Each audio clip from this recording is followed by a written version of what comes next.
3, 2, 1.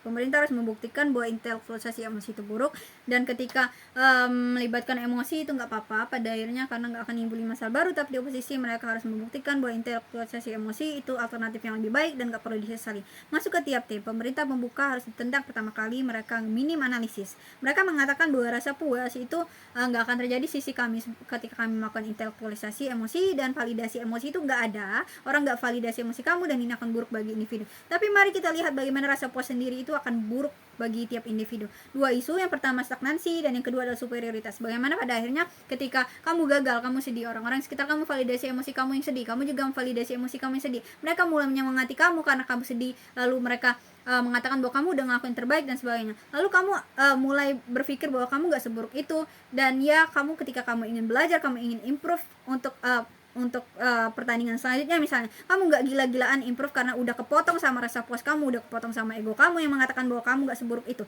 dan pada akhirnya kamu akan stagnan. Tapi di superioritas, bagaimana pada akhirnya ketika ada orang yang nggak sopan memperlakukan kamu, lalu kamu membalas mereka dengan nggak sopan juga atau lebih buruk misalnya, kamu akan memvalidasi emosi kamu dan mengatakan bahwa dia duluan kok yang gitu, dia duluan yang nggak sopan sama aku, jadi wajar kalau misalnya aku nggak sopan sama dia, karena ya siapa yang nggak kesel karena dia ngakuin nggak sopan ke aku misalnya. Tapi mari kita lihat apa pada akhirnya, kamu akan melakukan pembenaran dan kamu nggak akan tahu akar masalah kamu, kenapa pada akhirnya orang itu ngelakuin hal yang nggak sopan itu, kenapa pada akhirnya kamu malah membalas hal yang lebih buruk ke orang itu, kamu makin nggak sopan, dan ini hubungan kamu dengan orang itu nggak akan lebih baik. Tapi komparasi di sisi kami, ketika kami menggunakan logika kami dan menyampingkan emosi kami akan mulai mengevaluasi apa sih sebenarnya alasan kenapa orang itu ngelakuin hal itu. Apakah dari diri saya, atau misalnya saya yang nggak sopan duluan, atau saya yang sombong, atau ya saya yang nyebelin dan sebagainya, jadi dia ngelakuin itu ke saya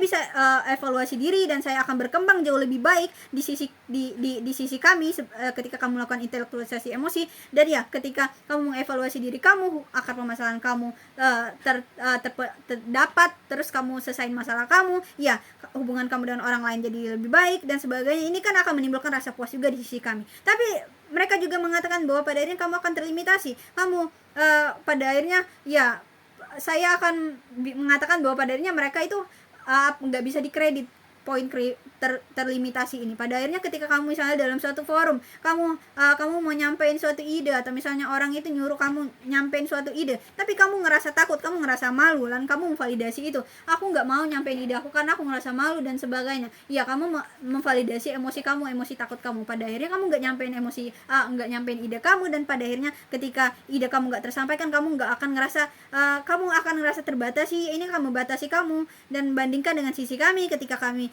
menyampingkan emosi takut dan malu tadi, kami akan tetap menyampaikan ide kami dan kami akan ngerasa puas juga pada akhirnya, bukan?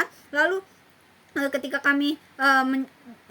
kami berhasil untuk menyampaikan ide-ide kami tanpa melibatkan rasa takut dan menyampingkan emosi-emosi takut dan ya malu tadi misalnya, lalu ya pada akhirnya kami nggak akan terlimitasi kan. Lalu pemerintah penutup, mereka mengatakan bahwa emosi bisa jadi kompromitas, atau ya dengan adanya kompromitas ini kamu bisa tetap rasional dan sebagainya, emosi ini tetap akan rasional. Tapi bagaimana kompromitas ini akan buruk di sisi mereka? Dua isu, yang pertama manipulasi dan yang kedua bias. Bagaimana pada akhirnya ketika kamu berkompromi dengan aktor-aktor yang mereka sebut rentan, yang nggak punya privilege, yang misalnya nggak punya akses banyak hal. Tapi bagaimana pada akhirnya ketika kamu melakukan kompromi, bakal banyak orang-orang yang sebenarnya bukan dari aktor rentan kamu yang melakukan manipulasi di diri mereka, memanipulasi identitas mereka, latar belakang mereka. Dan pada akhirnya ketika kamu berkompromi, atau misalnya kamu ingin memberikan bantuan pragmatis misalnya, atau ya kamu mau memberikan kompensasi misalnya, ini kan akan salah sasaran pada akhirnya, karena banyak orang yang memanipulasi diri mereka, dan pada akhirnya kompromi kamu akan sia-sia. Aktor-aktor yang sebenarnya butuh malah makin jatuh, dan ya kamu nggak bisa mencapai apa-apa di sini. Lalu bagaimana pada akhirnya ketika kamu menjadi kompromitas, kamu bisa melihat dua sisi misalnya, ya kamu menggunakan emosi kamu, lalu kamu bisa menilai dua sisi, kamu jadi terbuka, dan pada akhirnya ini akan membuat kamu bias dan mudah terpengaruhi. Ketika kamu udah terpengaruhi, ada dua hal yang akan terjadi. Yang pertama, kamu nggak bisa stand sama satu hal, kamu nggak akan tahu arah kamu disetir sama orang lain, kalau hidup kamu kacau karena kamu nggak ngerasa kamu kamu bukan hidup buat kamu, tapi dan pada akhirnya kamu akan ngerasa depresi dan sebagainya. Tapi yang kedua, ketika kamu mudah terpengaruh, maka kamu akan mudah terhasut pada akhirnya. Ya misal, tapi masuk ke selanjutnya, kenapa kami akan lebih baik dari oposisi pembuka? Pada akhirnya mereka menjelaskan bahwa ketika kamu melakukan intelektualisasi emosi, kamu akan lebih rasional, kamu akan lebih ngambil keputusan. Tapi mereka nggak pernah jelasin bagaimana cara kamu melakukan intelektualisasi emosi ini. Gimana caranya ketika kamu rasional, kamu bisa melakukan intelektualisasi emosi, dan gimana sih caranya kamu melakukan intelektualisasi emosi ini.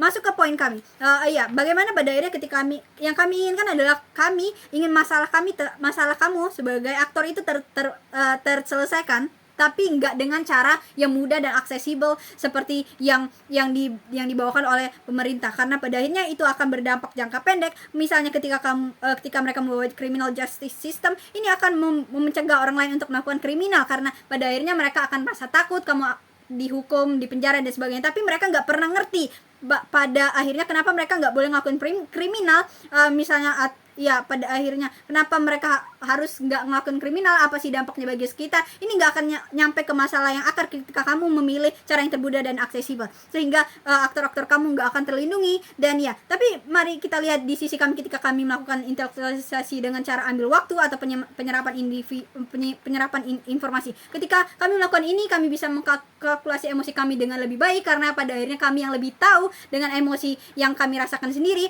dan kami nggak perlu validasi dari orang sekitar, sehingga pada akhirnya kami bisa mengenal diri kami lebih jauh, rasionalitas lebih tinggi, kami akan meminimalisir kesalahan, dan pada akhirnya alternatif yang dihasilkan akan lebih baik. Dan ketika